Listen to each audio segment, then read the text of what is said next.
नाज़रीन हुमायूं वेझो ॻोठ चोॾियो सदायो में इस्पताल जी इमारत जा चापड़ किरण बैदि डॉक्टर वण जी छांव में वेही मरीज़नि खे ॾिसण ते मजबूर आहे।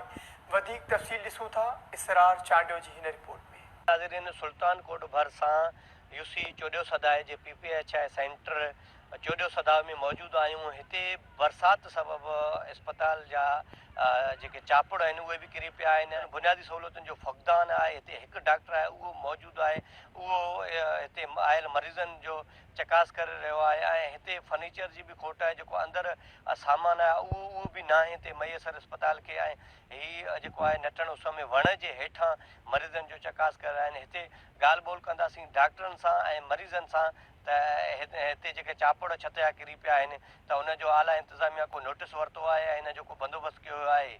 असांजूं हॉस्पिटलूं किरनि थियूं, छतियूं बतियूं जेका त किरनि थियूं, पेशेंटनि खे कंहिं शइ जी सहूलियत न आहे ऐं वेठा आहिनि उसन ते, जेकी न कंहिं वेहण जी जॻह अथनि, न कंहिं जी पेशाब वग़ैरह जी कंहिं शइ जी सहूलियत न अथनि। असां जेका त हिन निमाइतनि खे जेके बि आहिनि उन्हनि खे दरख़्वास्त था कयूं त महिरबानी करे असांजे हॉस्पिटल खे मरम्मत कराई वञे। असां पेशेंट जेके बि सभु ॿाहिरि वठण साईं इस्पताल सॼी साईं जेका मथां किरी पई आहे, हेठां किरी पई काथे असां मरीज़ वेह आहिनि, मरीज़ कुल ॿाहिरि वेठा आहिनि, डॉक्टर कुल ॿाहिरि वेठा आहिनि। जेको बि नंढो वॾो छोकिरो अचे त उहो बि उस ते चढ़ी वेठा आहियूं। कल्ह टियों ॾींहुं असांजो कोई नंढो छोकिरो उस ते परेशान थी वियो, असां वापसि खणी आया आहिनि मरीज़। सहूलियत न थी आहे कंहिं शइ जी बि, सॼी छत वग़ैरह हर शइ किरी पई आहे, उहा बि सॼी कमज़ोर आहे।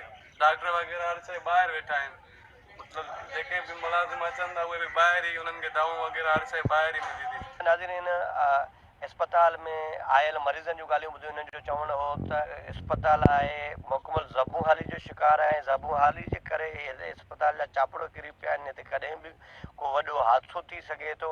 ऐं हीउ डॉक्टर जेको आहे ॿाहिरि इस्पताल जे ॿाहिरि मरीज़नि जो जेको चकास करे रहियो आहे, हिननि आला इंतिज़ामिया खां घुर कई आहे त नोटिस वठी ऐं हिन ज़बू हाली शिकार जेको इस्पताल आहे उनखे नए अॾावत जो कमु बि करायो वञे। हिन में पाणी जेको गंदो मौजूदु आहे उहो बि निकाल करायो वञे।